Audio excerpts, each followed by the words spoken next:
চলো আজ তোমাকে একটা সুন্দর শাড়ি কিনে দেবো। তুই কি শাড়ি নিবি?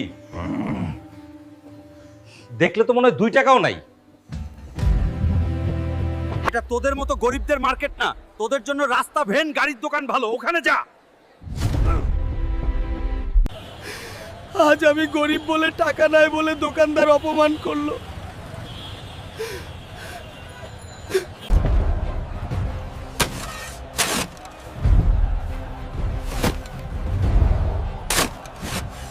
সারাদিন গাদার মতো কাজ করে এই 500 টাকা না, আমার এই কাজ দিয়ে হবে না, আমার বড় কিছু করতে হবে।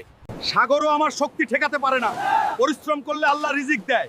আজ এই মাছই আমাকে বড় লোক বানাবে, কাজ করলে ভাগ্য বদলায়। আজ এই দোকান থেকে তোমার যা যা মন চাই নাও। জাদি দোকানের সবকিছু নিতেও মন চাই নাও। তোরা আবার আইছিস ফকিন্নি? হ্যাঁ আইসি, কিন্তু তোর সাথে খেলা করার জন্য। আজ আমি টাকা ছাড়া আসি নাই, অপমান সহ্য করতে আসি নাই। এই টাকাই আমার জবাব। হালকা দুর্বল না। নে তোদের কত টাকা লাগবে নে, আজ অপমানের বদলা দেব। এই টাকাই দেখাবে শক্তি।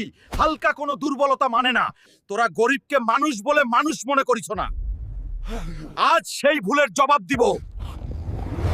আমাকে মাফ করে দিন, আমি সত্যিই দোষী। আমি আর কখনো এমন ভুল করব না, দয়া করে আমাকে ক্ষমা করুন।